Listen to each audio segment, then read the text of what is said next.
जय माता दी दोस्तों, मैं भाविनी मिश्रा अपने चैनल में आप सभी का एक बार फिर से स्वागत करती हूँ। कैसे हैं आप लोग? आशा करती हूँ आप सब स्वस्थ और सुरक्षित होंगे। आप सभी को करवा चौथ व्रत की बहुत बहुत शुभकामनाएं। हाथ में पुष्प और अक्षत ले लेंगे और कथा शुरू करेंगे। बहुत सी जगह गेहूं का अक्षत लिया जाता है, तो हाथ में अक्षत और पुष्प ले लेंगे और उसके बाद हम कथा शुरू करेंगे। तो चलिए प्रेम से बोलिए चौथ माता की जय। कार्तिक मास के कृष्ण पक्ष की चतुर्थी तिथि को करवा चौथ अथवा करक चतुर्दशी के नाम से जाना जाता है। इस दिन सौभाग्यवती स्त्रियों के लिए गणेश जी की पूजा करने का विधान है। हमारे सनातन धर्म में गणेश जी की पूजा किसी भी कार्य के प्रारंभ में करने की प्रथा सदैव से रही है, क्योंकि सभी देवों में इन्हें अनादि देव माना गया है। अतः गणेश जी की पूजा सर्वप्रथम की जाती है, उसके बाद शिव परिवार की पूजा की जाती है, माता पार्वती की पूजा की जाती है, चौथ माता की पूजा की जाती है, चंद्र भगवान को अर्घ दिया जाता है, उसके बाद व्रत का पालन करते हैं। भगवान शिव पार्वती ने भी अपने विवाह काल में सर्वप्रथम गणेश जी की पूजा की थी। इसका उल्लेख कवि कुल सम्राट गोस्वामी तुलसीदास जी ने अपने महाकाव्य में भी किया था। यथा मुनि अनुशासन गणपते ही पूजे शंभु भवानी, अस मुनि संशय करिए नहीं, सुन अनादि जी जानी। गणेश जी विघ्न विनाशक देवता के रूप में माने जाते हैं, इसलिए किसी भी कार्य को शुरू करने से पहले, किसी भी पूजा को शुरू करने से पहले इनकी पूजा करना बहुत ही आवश्यक माना गया है। तो आइए सुनते हैं साहूकार कन्या की कथा, जो कि बहुत ही प्रचलित है। इस कथा को पूजा के बाद जरूर सुनना चाहिए। एक साहूकार के 7 पुत्र और एक पुत्री थी।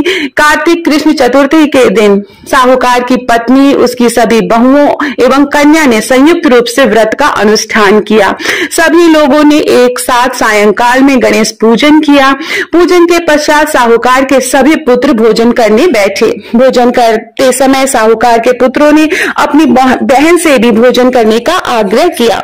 बहन ने उत्तर दिया कि तुम सभी लोग भोजन कर लो, मैं चंद्रोदय होने के पश्चात अर्घ दे लेने के बाद ही भोजन करूंगी। बहन की बात सुनकर भाइयों ने कुछ दूर पर मैदान में अग्नि जला दी और उस अग्नि के प्रकाश को छलनी में से दिखाकर कहा, बहन देखो सामने चंद्रमा निकल आया है, अब तुम भी भोजन कर लो। भाई की बात सुनकर उस कन्या ने अपनी भाभियों से भी यही बात दोहराई। उनकी भाभियां इस कपटपूर्ण बात को जानती थी। उन्होंने उससे कहा कि अभी चांद नहीं निकला है, तुम अभी व्रत मत तोड़ो। तुम्हारे भाइयों ने अग्नि के प्रकाश द्वारा तुम्हें चंद्रमा के उदित होने का भास कराया है। परंतु अपनी भाभियों की बात पर उस कन्या को कोई ध्यान नहीं दिया। उसने अर्घ दे डाला और उसके बाद भोजन भी कर लिया। उसके इस कृत्य से गणपति भगवान अत्यधिक रुष्ट हो गए, जिसके फलस्वरूप उस कन्या का पति भयंकर रोग से ग्रस्त हो गया। चिकित्सा आदि कराने से संचित धन नष्ट हो गया और वह अत्यंत शोकाकुल होकर कष्ट भोगने लगी। कष्ट भोगने के बाद जब उसे अपनी भूल का ज्ञान हुआ तो वह बारंबार मन में पश्चाताप करने लगी। उसने अपनी भूल के लिए गणेश जी से क्षमा याचना की और व्रत को पुनः भक्ति पूर्वक पूरा किया। उसकी आराधना से गणेश जी प्रसन्न हो गए और सभी कष्टों का निवारण कर उसे धन धान्य से पूर्ण कर दिया। अतः इस व्रत को जो प्राणी विधि पूर्वक संपन्न कर लेता है, उसकी सभी आशाएं, सभी मनोकामनाएं पूर्ण हो जाती हैं। इस प्रकार कथा श्रवण करने के पश्चात चंद्रोदय हो जाने पर चंद्रदेव को अर्घ प्रदान करना चाहिए। अर्घ में जल, पुष्प, अक्षत, चंदन एवं रुद्रफल को अर्पण करना चाहिए। घी का दीपक लाकर चंद्रदेव को दिखाना चाहिए।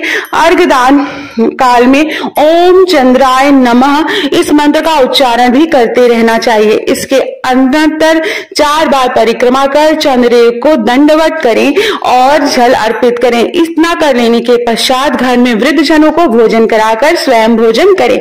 पूजा काल में जो भी पदार्थ अर्पित किए गए हैं, जैसे कि नैवेद्य, फल, फूल, प्रसाद आदि को ब्राह्मणों को भी दान करना चाहिए। इस प्रकार भक्ति भाव से जो लोग इस चतुर्थी का व्रत करते हैं, उनकी सभी मनोकामनाएं पूर्ण हो जाती हैं, उनका सौभाग्य अखंड होता है। सभी गणेश चतुर्थी में षोडशोपचार पूजन करने का विधान है। करक चतुर्दशी के अतिरिक्त सभी चतुर्थियों में नैवेद्य के रूप में लड्डू का भोग अर्पित करना चाहिए। गणेश जी को मोदक विशेष रूप से प्रिय है, इसलिए उन्हें मोदक भी अर्पित करना चाहिए। हमारे यहाँ चावल के लड्डू जो है वो दिए जाते हैं। तो इस तरह से करवा चौथ व्रत की कथा समाप्त होती है। हाथ में जो आपने पुष्प और अक्षत लिया है वो अर्पित कर दीजिए भगवान को और प्रार्थना कीजिए हमसे जो भी भूल चूक हो गई हो भगवान हमें माफ करिएगा और हमारा सौभाग्य अखंड रखिएगा। बहुत बहुत धन्यवाद ये वीडियो देखने के लिए। वीडियो पसंद आए तो जल्दी से शेयर कर दीजिए अपने दोस्तों के बीच में।